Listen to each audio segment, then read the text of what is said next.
delito de desaparición forzada seguida de muerte. En este punto, dichos de los imputados, confrontados con la prueba, claro está, al criterio de esta Fiscalía. En otro orden de ideas, los dichos de Acosta y los de Álvarez deben analizarse junto con los informes labrados por DATIP en relación a la información obtenida del celular de Acosta. También con las constancias puestas en el libro Memorándum de Guardia de la Comisaría Séptima.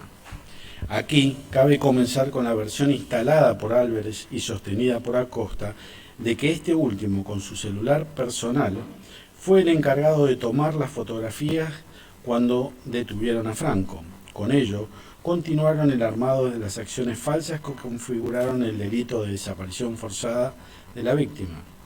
Vinculaciones entre los imputados. Para cerrar este punto de la responsabilidad por la desaparición forzada, debo destacar que, además del subcomisario Álvarez, los funcionarios policiales Acosta y Saucedo cumplieron funciones en la comisaría tercera, inmediatamente antes del traslado a la comisaría séptima, todo lo cual surge de sus respectivos legajos personales y sus fojas de servicios agregadas a la causa. Es decir, los tres tenían una relación previa. Ello explica por qué Acosta se prestó para el armado del falso procedimiento, en el cual plasmaron que habían detenido a Franco Godoy el 7 de octubre. También explica por qué Saucedo, respecto del cual se reitera el pedido de que se remitieran actuaciones por la presunta comisión del delito de falso testimonio, manifestó en este juicio que había visto a Franco Godoy en la puerta de la comisaría séptima cuando supuestamente recuperó la libertad el 7 de octubre a las 22 horas. Cuando le exhibimos las fotografías de casco del sumario policial, dijo que parecía que le faltaban dientes cuando se probó en autos que los dientes se cayeron post-mortem, pero debido a una lesión vital. Y también el pedido de extracción de testimonios por las amenazas formuladas al testigo Maidana. Finalmente, debo destacar que, así como Álvarez y Acosta fueron trasladados de la comisaría séptima en fecha 7 de noviembre del 2014, de las fojas de servicio de Saucedo, agregadas fojas 204-206, de las actuaciones administrativas labradas por la Unidad Regional 2, sección Sumarios Administrativos, surge que el nombrado fue trasladado en fecha 4 de diciembre del 2014 al Comando Radioeléctrico Regional ubicado en la localidad de Álvarez. Cabe aclarar aquí que el subcomisario Álvarez fue precisamente trasladado a cumplir funciones de jefe en el Comando Radioeléctrico Regional ubicado en la localidad de Álvarez. Ver fojas 250 de las referidas actuaciones administrativas al mismo lugar que Saucedo. Conclusiones. Con todo lo expuesto, considero probada la responsabilidad de los imputados por parte de la comisión de este delito, con excepción de Walter Ortiz, respecto del cual solo hay elementos para sostener que fue quien trasladó con Silva a llevar fichas dactilares de Godoy a jefatura el 7 de octubre por la noche, sin que se haya podido acreditar que sabía que las actuaciones de Franco Godoy habían sido fraguadas, por lo cual oportunamente solicitaré la absolución del imputado. Imputados por tormentos, seguidos de muerte. En este juicio también tengo acreditado que participaron por el delito de tormentos los siguientes imputados: Diego José Álvarez, Walter Eduardo Benítez, Fernando Sebastián Blanco y Cecilia Ruth Elizabeth Contino. Como ya se expuso con amplitud, esa noche del 6 y 7 de octubre, Franco Casco fue sometido a tormentos que le ocasionaron su muerte. Numerosos testigos detenidos en la comisaría séptima identifican a Álvaro, Benítez, Blanco, Contino como aquellos que intervinieron en la golpiza de Franco Casco entre la noche del 6 de octubre y la madrugada del 7 de octubre del 2014, cuando este último se encontraba encerrado en el calabozo denominado La Jaulita. También se indicaron a Silva como participando de la golpiza de la víctima. Referiremos a continuación los testimonios que prueban las circunstancias afirmadas. Testimonio, ante todo, probaré que la llamada Guardia Mala fue la que sometió a golpes a Franco Casco, Luego trataré el caso de los imputados en particular. Los testigos Pablo Pereira, Jorge Escobar y Daniel Ruiz sostuvieron que la guardia que más pegaba, la más jodona, la peor guardia, era la que estaba la noche de que llevaron a Franco Casco a la comisaría. Ruiz, con los datos que aporta, permite concluir que Álvarez, Benítez, Blanco, Díaz y Silva, entre otros, integraban la Guardia Mala. Por su parte, Cristian Holguín dijo que luego de lo ocurrido con Casco, la guardia que pegaba desapareció. Y en concordancia con ello, el 7 de noviembre de 2014 sacaron a Álvarez, Benítez, Greiner y Acosta de la comisaría séptima. El día 10 de noviembre a Giselle y el 1 de enero de 2015 hicieron lo propio con Silva. Conforme a los testimonios recibidos en juicio, estos 5 policías que formaban parte de la llamada Guardia Mala, Álvarez, Benítez, Blanco, Díaz y Silva, estaban esa noche el 6 de octubre en la comisaría. Pero no resulta casual que solo Díaz y Álvarez figuraban como presentes en la comisaría esa noche del 6 en el libro de memorándum de guardia. Según este libro, Álvarez se retiró a la 1:30 horas del 7 de octubre. El resto no figura en los libros porque no estaba de guardia, pero estaban en una de esas noches de cacerías de las cuales hablaron los testigos. Y en cuanto a las divergencias entre las versiones dadas por los funcionarios policiales y los que realmente ocurrió, destaco aquí que en el audio del 6 de octubre a las 23:56 horas, cuando la imputada Díaz recibe un llamado al 911, manifiesta que no puede concurrir a la comisión porque en la comisaría solo están ella y un compañero, Sorsoli. Pero ya vimos que Álvarez, según el libro Memorándum de Guardia, todavía estaba en la dependencia. Según dichos registros, al menos estuvo hasta la 1:30 de la madrugada del día 7 de octubre. Es decir, Díaz mintió también aquí. Ya vimos que los testigos dieron cuenta de la presencia de numerosos policías esa noche, incluido Álvarez. El testigo Ariel Alejandro Sosa reconoció en este juicio su declaración prestada en instrucción, fojas 22.667, 2.267 y 2.269. Y la firma inserta en ella. Luego se le refrescó la memoria respecto de distintos fragmentos entre los siguientes. El chico gritaba, era de noche tarde, se podía escuchar 2 o 3 voces, eran todas voces masculinas. Había uno que era peticito y morocho, y después estaba otro peticito, que era el jefe. También estaba el chofer, que creo que se llamaba Fernando. El jefe se llamaba Diego. Ellos eran los que más se acercaban al pabellón y hablaban con los pibes. Estas 3 personas eran las que se encontraban adentro del incomunicado. En tal sentido, el testigo dijo no recordar bien lo que había declarado, pero en ningún momento desconoció su declaración. En cuanto a quienes estaban la noche en que Franco estaba en el transitorio, Sosa agregó que también estaba Walter, que es tuerto, era cabo de cuarto. Con ello, y validando los puestos en los párrafos precedentes, Ariel Alejandro Sosa, conforme los nombres y las descripciones aportadas, ubica a Álvarez, a Benítez, Silva y Blanco en la comisaría séptima, junto con Franco Casco la noche en que éste fue torturado. Especificó también el testigo que dentro del incomunicado estaban, al menos, Álvarez, Blanco y Silva. Agregó Sosa que siempre que estaba Álvarez en la dependencia estaban los otros 3. Diego Álvarez, su participación en las sesiones de tormentos en las cuales fue sometido Franco Casco, está probada por los testimonios de Pablo Argüello, Darío Oscar Navarro, Pablo Pereira, Daniel Alberto Ruiz y Ariel Alejandro Sosa.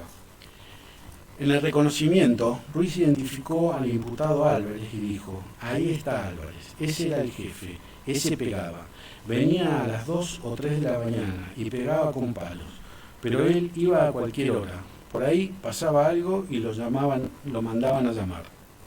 En consonancia con ello, Darío Navarro dijo que el comisario estaba por la noche.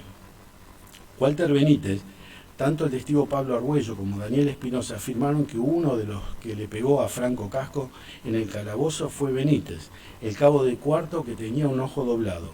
También Ariel Alejandro Sosa, como ya dijimos, ubicó a Benítez en la comisaría séptima junto a Franco Casco la noche en que fue torturado.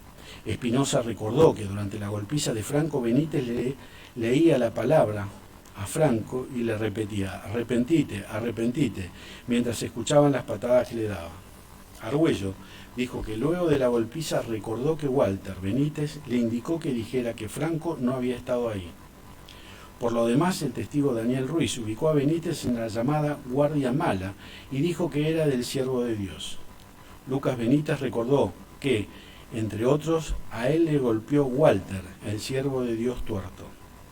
Fernando Sebastián Blanco, el testigo Ariel Alejandro Sosa, como ya adelantamos, ubicó a Blanco en la comisaría séptima junto a Franco Casco la noche en que fue torturado. También especificó que dentro del incomunicado estaban al menos Álvarez, Blanco y Silva. También el testigo Espinosa, conforme a la descripción que aportó, reconoció a Blanco como presente en la comisaría cuando Franco fue alojado allí y sometido a tormentos. En concreto dijo: también el empleado Flaquito, que trabaja en el comando radioeléctrico, flaquito, blanquito, tiene el pelo negro cortito, de mi estatura, más o menos, que mide 1,90 m. Lo identifiqué por la voz, que es medio ronca y es re hortiva.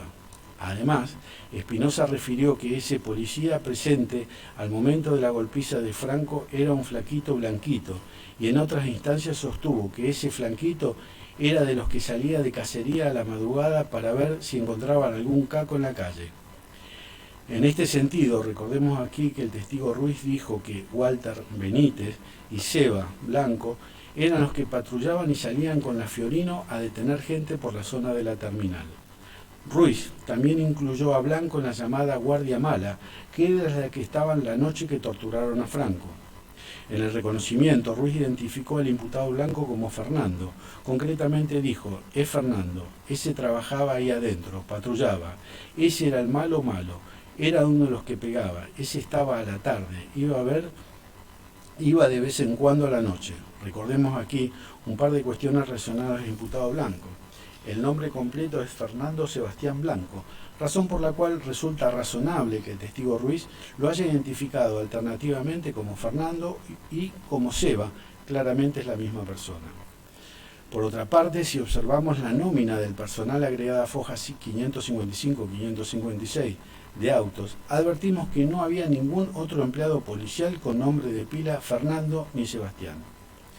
Cecilia Contino, el testigo Daniel Espinosa, identificó a Contino como presente en el lugar cuando Franco fue sometido a tormentos. Señaló: este testigo estaba una milica el día que lo trajeron a Franco, gordita, que le decían Chechu. Agregó que Franco decía que no había hecho nada. La Chechu es una oficial que está en los dos turnos, de mañana y de noche. Escuché su voz.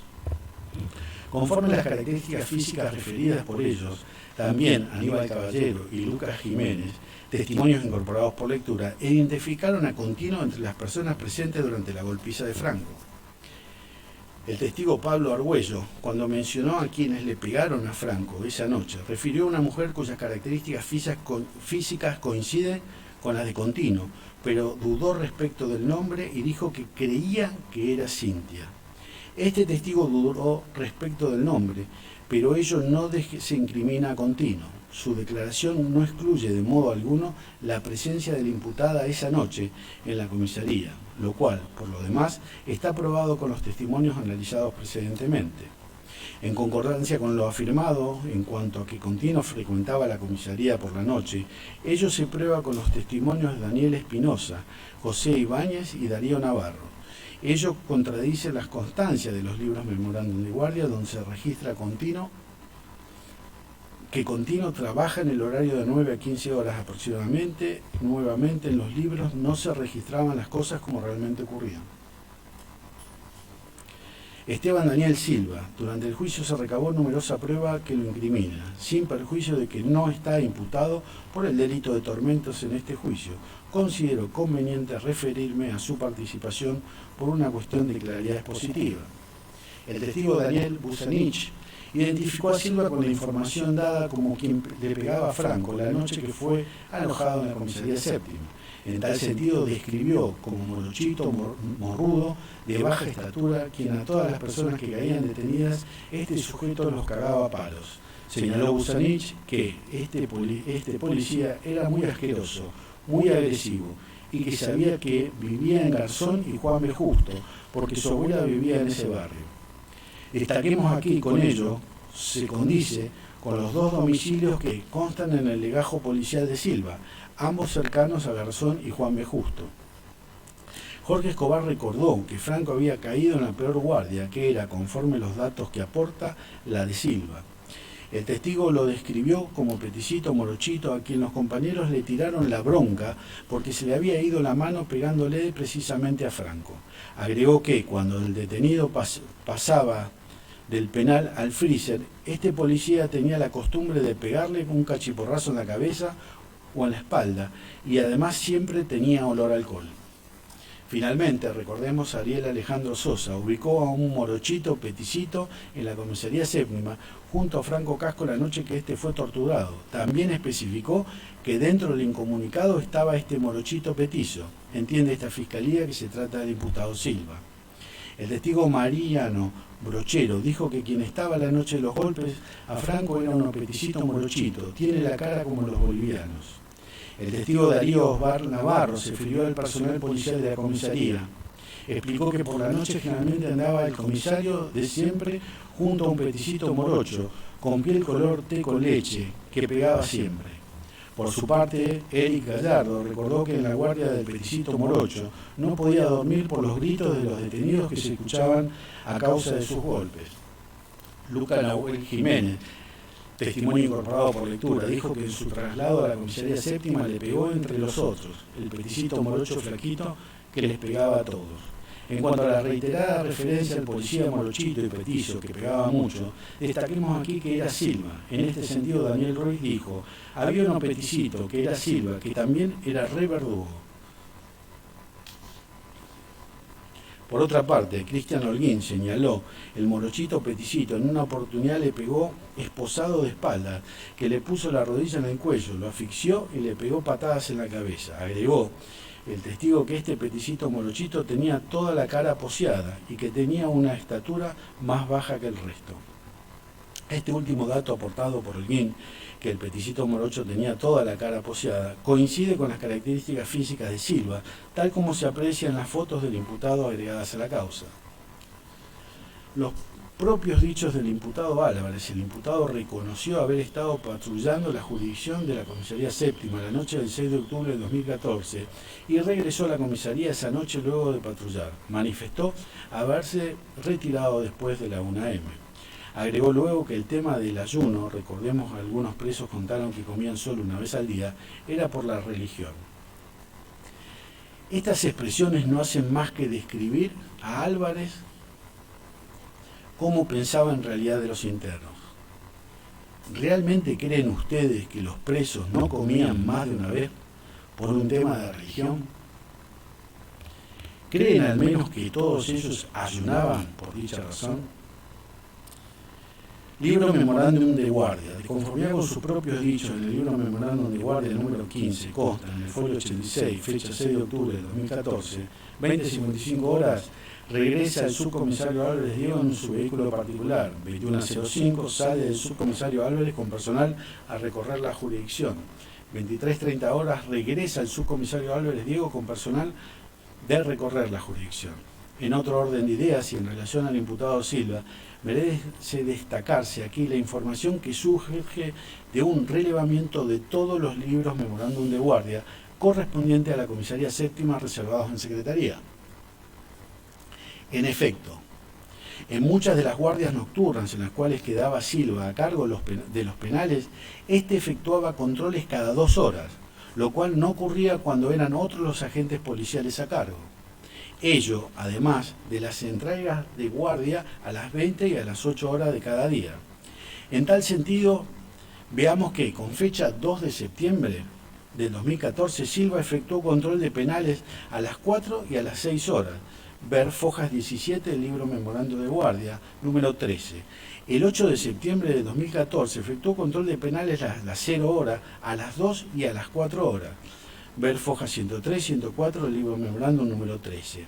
El 14 de septiembre del 2014 efectuó control de penal a las 2, a las 4 y a las 6, ver foja 167, libro memorándum de guardia número 13. El 28 de septiembre de 2014 efectuó control de penales a las 2 y a las 4, ver foja 173 y 174 del libro memorándum número 14.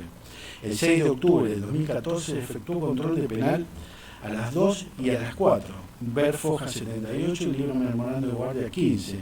El 14 de octubre de 2014 efectuó control de penal a las 2 y a las 4, ver foja 181 y 182 del libro memorándum número 15. Esto no hace más que describir el maltrato que tenía Silva con los internos, quienes obviamente estaban durmiendo cuando Silva efectuaba estos controles que no tenían justificación alguna, al menos conforme la constancia de los libros. Responsabilidad del personal de asuntos internos por el delito de encubrimiento. Inspectores Daniel Augusto Escobar y Pablo Císcaro. La prueba de la responsabilidad de estos dos imputados se encuentra en declaraciones testimoniales de los presos que ya fueron reseñados al momento de analizar la prueba en los hechos a saber: Cristian Maidana, Cristian Holguín, Aníbal Caballero, Carlos Irusta, Reinaldo Morales López, Jorge Escobar, Oscar Escalada, Roberto Salvatierra, Miguel Noriega, José Máximo Ibáñez, Pablo Nicolás Pereira, testimonio incorporado por lectura, Daniel Espinosa, Lucas Benítez, Claudio Daniel Vivas, Pablo Argüello, Eric Gallardo y Jorge Luciano Galeano.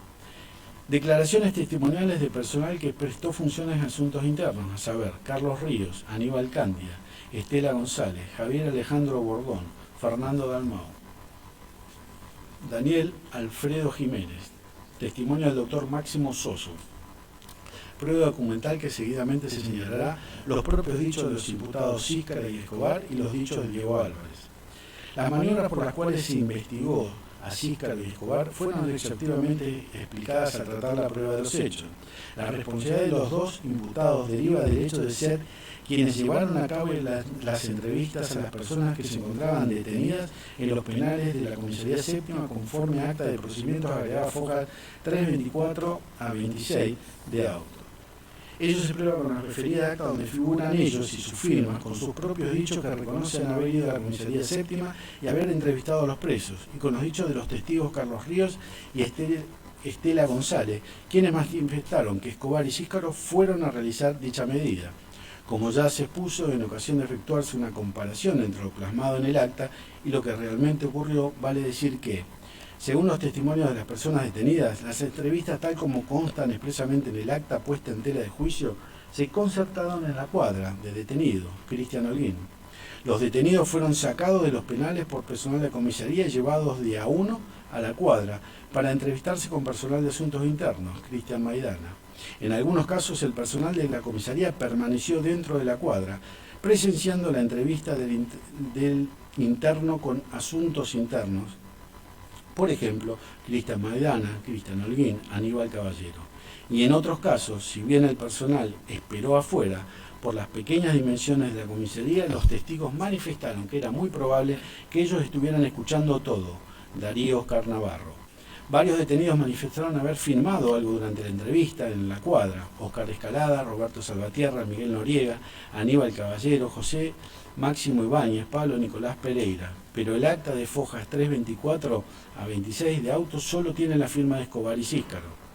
Algunos testigos declararon que le manifestaron al personal de asuntos internos que escucharon los gritos de Franco y la golpiza que sufrió Jorge Escobar, Aníbal Caballero, Daniel Espinosa, y nada de esto consta en el acta. Testimoniales de personal que prestó funciones en asuntos internos, en otro orden de ideas, tal como manifestaron los testigos que declararon en este juicio y prestaron funciones en asuntos internos, tales como Carlos Ríos, Aníbal Cándia y Javier Alejandro Bordón. La intervención de dicha oficina se daba en el marco de actuaciones con personal policial investigado o al menos sospechado, ya que justamente la intervención de asuntos internos a través de los citados imputados en fecha 4 de noviembre de 2014 se dio como consecuencia de las sospechas que se posó sobre el accionar del personal de la Comisaría Séptima. Cabe tener presente que en ese momento la búsqueda de Franco Casco había cesado. Estaban investigando las causas y los responsables de la muerte. Con ello cabe concluir que permite concluir que el personal de la Comisaría Séptima presenciara o escuchara las declaraciones de los presos resulta un claro hecho constitutivo del encubrimiento aquí imputado, una maniobra que perjudica a las claras la investigación. Por otra parte, resulta muy llamativo que, tal como manifestaron los testigos Carlos Ríos en Asuntos Internos del 2010 y Estela González en Asuntos Internos desde hacía tiempo, esta fue la única búsqueda de paradero en la cual dieron intervención a Asuntos Internos. Por su parte, Aníbal Candia dijo que en el decreto provincial 1359/97 estaban las funciones de Asuntos Internos. Fernando Dalmau manifestó que había trabajado en Asuntos Internos con Diego Álvarez, entre otros. Diego Alfredo Jiménez relató que Álvarez trabajó con él en Asuntos Internos entre el 2006 y 2009, como subalterno primero y subordinado después, y que entre el 2009 y el 2011 Álvarez fue su secretario. Esta información también se corroboró con las medidas de instrucción suplementarias a Frojas 1248 del legajo de prueba del tribunal. Prueba documental. Oficio agregado a Fojas 322, acta de Fojas 324-326, nómina de personal alojada en la citada comisaría el día 6 al 8 de octubre de 2014, obrante a Fojas 327-330, a quienes se le efectuaron entrevista conforme a los nombres indicados en el acta de procedimiento Fojas 324 a 326. Decreto Provincial 1359 del 97, protocolo de actuación de denuncias de personas desaparecidas, aprobado por resolución 11/2014, de fecha 4 de febrero de 2014, firmada por el doctor Baclini. Respecto a lo que el testigo Carlos Ríos afirmó, quien explicó que, en caso de que estuviera involucrada la policía o había dudas de que algún personal policial haya tenido relación con el hecho en su caso de desaparición, y conforme el protocolo del fiscal Baclini, debía intervenir una fuerza federal, va resolución 11/2014, de fecha 4 de febrero del 2014, firmada por el doctor Baclini. Lo que dicho protocolo regula es la exclusión de la fuerza policial presuntamente involucrada para que lleve adelante tal investigación por la desaparición en sí. En este juicio intentaron instalar la idea de que la intervención de Asuntos Internos se debió a que era una repartición brillante y a que los fiscales le tenían mucha confianza. Pero las pruebas aquí referidas demuestran que en este caso se estaba investigando al personal de la Comisaría Séptima. En cuanto a este punto, además, el decreto provincial 1359/97, por el cual se creó la Unidad Especial de Asuntos Internos, dispone, artículo 2, la unidad especial creada por el artículo precedente tendrá por misión el planeamiento, ejecución y control de operaciones destinadas a prevenir y combatir las actividades ilegales cometidas por personal policial en actividad o situación de retiro, y actuará como auxiliar permanente de la Administración de Justicia cuando se incrimine a personal policial. Artículo 4. La Unidad Especial de Asuntos Internos tendrá por función investigar los delitos, contravenciones y faltas administrativas graves cometidas por personal policial, realizando las operaciones necesarias para asegurar la prueba y determinar a sus autores y partícipes. Prestar el auxilio a las fuerzas públicas para el cumplimiento de las órdenes y resoluciones judiciales cuando el personal incriminado sea policía. Con ello, no podemos más que concluir que la intervención dada a Asuntos Internos, en este caso en el cual existía una denuncia de paradero, obedeció a que existía personal policial sospechado. En esta instancia vale destacar lo expuesto por Guillermo Apanovich, quien dijo respecto de la investigación por el paradero de Franco Casco que él no se cerraba a ninguna posición, que no descartaba nada, tampoco descartaba los apremios. Recordemos aquí lo dicho por el testigo Fernando Dalmau ante la pregunta de la defensa del imputado Escobar en relación a la calidad de la información aportada por Asuntos Internos, quien manifestó que trajeron hipótesis que fueron descartadas. Con ello, a mi entender, lejos estuvo la actuación de Asuntos Internos de ser brillante. Pero existen otros elementos que se contradicen con la versión dada por los imputados, de que la intervención de Asuntos Internos no tuvo que ver con que se sospechara de la policía y que además Asuntos Internos solo cumplió con indicaciones puntuales del fiscal Apanovich. Veamos en este sentido la secuencia en cuanto a la intervención de Asuntos Internos.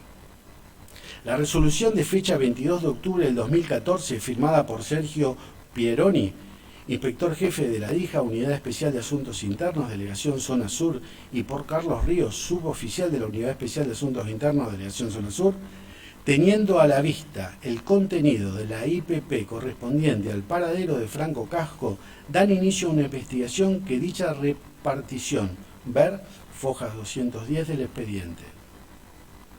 Nótese aquí que en la foja previa a esta resolución se encuentra agregada una nota periodística titulada «Buscan a joven desaparecido luego de ser detenido en una comisaría». Fojas 208 a 209. Con ello cabe deducir cuáles fueron los motivos para que interviniera esta repartición. Además, en fecha 24 de octubre, Trangoni entrega copia del legajo número 117847-5, búsqueda de paradero, a la Secretaría de Control de Seguridad a través de la Dirección de Asuntos Internos Zona Sur en cabeza de Aníbal Candia, ver fojas 82 del expediente. Recién, a partir del 28 de octubre, el fiscal Apanovich comenzó a dar indicaciones concretas a asuntos internos a través de oficios varios. En su testimonio, Fernando Dalmau dijo que Asuntos Internos investigaba delitos donde el personal policial estaba involucrado. Con ello cabe concluir que Asuntos Internos actuó antes de que el fiscal le ordenara medidas y que lo hizo precisamente porque sospechaba de la actuación del personal de la Comisaría Séptima. Pero aquí cabe agregar cierta información surgida del desarrollo de la audiencia de este juicio.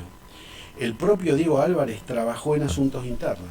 El fiscal Fernando Dalmau contó que cuando él trabajó en Asuntos Internos también trabajaba allí Escobar, Císcaro, que Candia era su jefe y que también trabajó con Pieroni. Agregó que Diego Álvarez trabajó con él en sección sumarios. Los propios dichos de los imputados Císcaro y Escobar. Finalmente, cabe aquí reiterar lo dicho por el imputado Escobar, indagatoria de fojas 3620 a 3622, al relatar la entrevista con los internos, oportunidad en la cual dijo que había una persona detenida que calculaba que podría ser sobre este caso, porque ninguno había compartido calabozo con la persona que le exhibí la foto. Y Escobar y Císcaro no dejaron constancia de un dato tan trascendental en el acta labrada en dicha oportunidad, obstruyendo así la investigación de los hechos. Recordemos aquí que Álvarez, jefe de la Comisaría Séptima, a la fecha de los hechos, relató en el juicio que antes había trabajado con asuntos internos, con lo cual se desprende la indudable relación del personal policial de asuntos internos y del propio Álvarez con dicha repartición. Completando dicha información, el testigo Diego Rodríguez manifestó que a Diego Álvarez lo conocía de antes, por razones laborales. Concretamente dijo que cuando él conoció a Álvarez, este era una especie de colaborador, secretario, le atendía el teléfono a Daniel Jiménez. Cuando declaró Diego Rodríguez, quien se desempeñó en la Secretaría de Derechos Humanos de la provincia, quien además trabajó en el Ministerio de Seguridad entre el 2020 y 2021, contó: los primeros días que llegamos al Ministerio hubo situación por personal de Delegación Zona Sur Asuntos Internos que estaba por ser relevada de su cargo, e intentaron llevarse documentación de la agencia. Una de esas personas, de apellido Ríos, está imputada en la causa. Al preguntársele si era documentación vinculada con esta causa, contestó que había material sobre un montón de causas. Finalmente, en otro orden de ideas, vale destacar que el propio Álvarez, al declarar en juicio, dijo que él recibió personalmente al agente de Asuntos Internos cuando se presentaron en la Comisaría Séptima. Con todo lo dicho, considero acreditado la responsabilidad de Daniel Augusto Escobar y de Pablo Císcaro en el descubrimiento de los delitos cometidos por sus consortes procesales.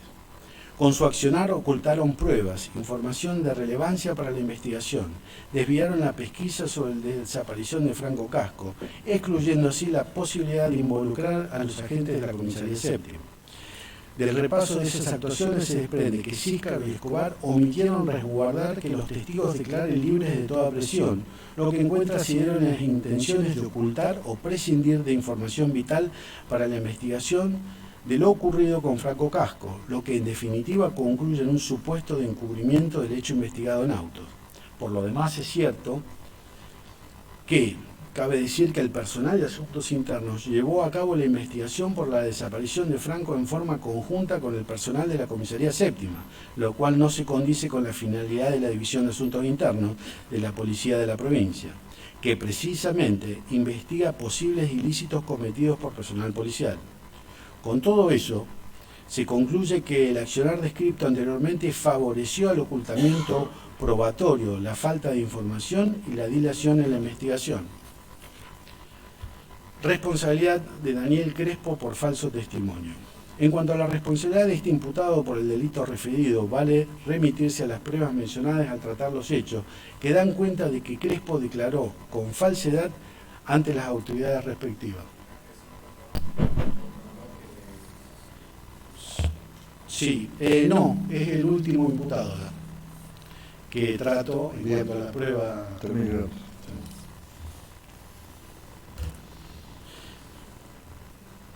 Bueno, termina cortito. En cuanto a la responsabilidad de este imputado por el delito referido, vale remitirse a las pruebas mencionadas al tratar los hechos que dan cuenta de que Crespo declaró con falsedad ante las autoridades respectivas. Ahí termina y continúa con aclaración a la valoración probatoria, valor prueba testimonial, documental y de los dichos de los imputados. Eso son 15 minutos, como ustedes. ¿Sí?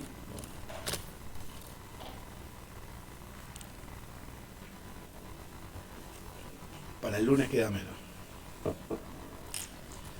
Valor prueba testimonial, documental y los dichos de los imputados. La importancia de la prueba testimonial. Cabe realizar ciertas aclaraciones en relación a los dichos de los testigos presos de la Comisaría Séptima que fueron referidos durante el presente alegato. Ante todo, debo destacar que, en ocasión de realizarse la inspección de la Comisaría Séptima, pudo apreciarse que desde los penales donde los testigos estaban alojados, y más aún desde el lugar denominado La Cuadra, se escucha todo lo que sucedía en el transitorio, o jaulita, por las dimensiones del lugar, la escasa distancia entre uno y otro espacio y la existencia de rejas que permitían que los sonidos llegaran a todos lados. A ello debemos sumar que, la noche cuando había más silencio, podía escucharse aún mejor lo que ocurría en todos los espacios de la comisaría. Además de la cuadra, podía verse el pasillo y la puerta de ingreso al transitorio. En este sentido, resulta relevante lo relatado por el testigo Nahuel Piedrabuena, quien contó que los presos usaban espejitos para ver a las personas que entraban. En el juicio vimos a cada uno de los testigos alojados en la Comisaría Séptima narrar lo que supieron. A ninguno de ellos les resultó fácil hacerlo. A pesar de lo dicho, resultaron creíbles, espontáneos y coherentes con sus declaraciones. Este grupo de testigos declaró durante las distintas instancias, ante Asuntos Internos, ante la Fiscalía Federal y en este juicio oral, con las dificultades propias del contexto. Inicialmente, muchos de ellos declararon, tanto frente a Asuntos Internos como en la Fiscalía Federal, mientras se encontraban todavía alojados en la comisaría o unidades carcelarias, es decir, a disposición de personal policial o penitenciario. En cuanto a las declaraciones en juicio oral, muchos también hicieron mientras cumplían pena en alguna cárcel. Es por ello que, al tratar la materialidad de los hechos, tuve en cuenta que se trató de relatos de hechos muy violentos, sucedidos hace años atrás, y que implicaron para cada uno de los testigos no solo la evocación de lo vivido en términos intelectuales, sino también la vivencia concreta de cercanía física con quienes los tenían a su disposición durante el alojamiento en dicha comisaría. Es, y no otro, es el verdadero contexto de intervención de interpretación de los testimonios de los que aquí expusieron. Al respecto, la Cámara Federal de Apelaciones, en el acuerdo de fecha 2 de mayo del 2018, dictado en la presente causa, refiere: las discordancias que esgrimen las defensas entre los testimonios evaluados en el auto que se revisa se aprecia insuficiente para descartar su valor convictivo, pues para su ponderación no debe perderse de vista que estamos frente a un suceso complejo que no se agotó en un solo momento, sino que su realización se prolongó por espacio de varias horas, tanto que se mencionan al menos 2 oportunidades diferentes en que se produjeron golpizas y torturas, lo que quizás pueda explicar algunas divergencias sobre circunstancias episódicas de los acontecimientos, percibidas por quienes se hallaban ubicados en distintos lugares y que pueden referirse a distintos momentos. Por otra parte, la ausencia de plena conciencia, debilita la posibilidad que nos encontremos frente a un relato prefabricado y desarrollado en base a un acuerdo previo. No es tan simple que 14 presos alojados en la comisaría séptima a la fecha de los hechos, siendo que la mayoría fue trasladado a otro penal antes de prestar testimonio ante la Fiscalía Federal, excepción de Lucas Nahuel, Cristian O., Daniel R., Jonathan G., que recuperó la libertad en condiciones de superpoblación carcelaria, pactaran una falsa imputación contra personal policial, aprovechando que el cadáver de una persona que estuvo allí detenida fue encontrada en el río Paraná, y acuerden inculpar de un crimen tan gravoso al personal policial que los custodiaba, mediante una versión previamente elaborada y con intención de perjudicarlos. Recuérdese que la mayoría hizo saber que sus temores a que le ocurrieran algo a ellos o a sus familiares. Además, tampoco se alcanza a comprender por qué mentirían en que vieron de noche a Franco Casco, cuando para culpar a los policías que mencionan como agresores, bastaba con declarar que ellos los golpearon en cualquier momento entre la detención y puesta en libertad. Tampoco se aprecia gravitante que los testigos no dijeron nada personal de la Fiscalía y Derechos Humanos, toda vez que es comprensible que personas privadas de la libertad sean renuentes a declarar contra policías, lo que fue puesto de manifiesto en varios de los testimonios rendidos por los detenidos. Asimismo, cabe recordar que no estamos frente a hechos acaecidos a la luz del día, sino a hechos cometidos por agentes estatales que han dispuesto de las pruebas y de su participación, dificultades que han sido sorteadas gracias a las declaraciones de los propios detenidos y distintos peritos que permitieron la reconstrucción de lo ocurrido. En síntesis, puede afirmarse que las circunstancias fácticas que rodearon a los hechos otorgan verosimilitud a las declaraciones citadas, las que, como ya dijera, deben ser ponderadas y analizadas conjuntamente. Por lo demás, los dichos de los testigos presos son coincidentes con la declaración de Ramón Casco, Elsa Godoy y demás familiares de la víctima, las fotografías tomadas a Franco en la comisaría donde se evidencian los golpes que recibió, el patrón de conducta de los imputados, quienes los días previos a días inhábiles salían de cacería, que como bien dijeron los detenidos, mayormente las personas aprehendidas eran hombres, en consonancia también con lo manifestado por los testigos especialistas que declararon este juicio, en cuanto que los sujetos víctimas, que eran mayormente hombres de corta edad y de un estrato social especialmente vulnerable, que a su vez, luego de la cacería, eran trasladados a la comisaría, como ya dijimos, sin dejar registro en los libros memorando de guardia, que eran sometidos a golpes y mojados, y en el caso de Franco, luego de la primera golpiza, le tomaron los datos y posteriormente fue sometido a una nueva sesión de torturas, que a su vez, no siendo del ambiente, como dijeron los testigos detenidos, Franco gritaba al punto que no pudieron dormir. Los informes médicos y testimonios referidos a ello, las declaraciones testimoniales en las cuales se explicaron las prácticas habituales de la comisaría, incluidos tormentos, entre ellas las declaraciones de la doctora Virginia Kramer y Eugenia Cosi. Esa noche del 6 de octubre era noche de cacería, porque el día siguiente era asueto. Por otro lado, el modus operandi descrito por los detenidos, quienes hablan de 2 sesiones de tortura, que incluyeron mojaduras, coinciden con la prueba relevada del juicio, que al momento de los hechos los detenidos no conocían. Esto es la foto de Franco en el legajo policial, donde claramente surge que fue sometido a golpes, a mojaduras, luego fotografiado y después nuevamente sometido a golpes hasta la muerte.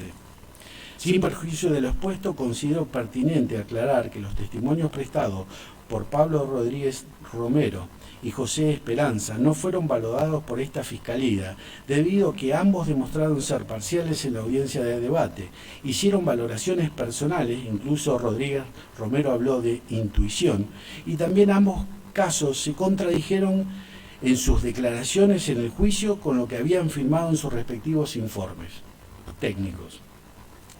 Valoración de la prueba documental. De conformidad con todo lo expuesto, además de los testimonios que dan cuenta de la realidad de los acontecimientos se deja expresamente sentado que todas las constancias documentales emanadas de la Comisaría Séptima fueron analizadas a partir de lo dicho anteriormente, como emanadas del ámbito del cual prestaban funciones los imputados. Es por ello que, a criterio de esta Fiscalía, solo fueron valorados en tanto fueron corroboradas por otros elementos de prueba, que no provenían de la misma fuente, claro está, y en ningún caso fueron consideradas como prueba de descargo de los aquí implicados, dado que, de hacerlo, se consagraría la impunidad que se pretendió con la perpetración del delito de desaparición forzada. Sabido es que existió cierta documental, elaborada siempre con posterioridad al acaecimiento de los hechos, que intentó dar visos de legalidad al paso de Franco Casco por la Comisaría Séptima, como corroborados en los registros en el libro Memorándum de Guardia de la Comisaría Séptima. Entendemos por ello que no resulta necesario redarguir de falsedad la documentación, en razón de lo dispuesto en el propio artículo 526 del Código Procesal Penal de la Nación, el cual aluden a innumerables fallos, entre ellos el de la Sala Única, Secretaría 1 de la Cámara Federal de Apelaciones de Bahía Blanca, en autos caratulados Fidalgo, José Héctor sobre apelación, auto de procesamiento y prisión preventiva, del 5 de julio. Investigación de delitos de lesa humanidad, número 66.024, resolución de fecha 13 del 8 del 2010, donde se fijó, sabido es que en materia penal rige el principio de libertad probatoria, propio del sistema de libre convicción, no debiendo tener nada por demostrado el juez en lo criminal hasta que esté convencido de ello, pudiendo hasta llegar a declarar en la misma causa la falsedad de un documento público u oficial, sin necesidad de esperar sentencia en otra jurisdicción por redarguir de falsedad.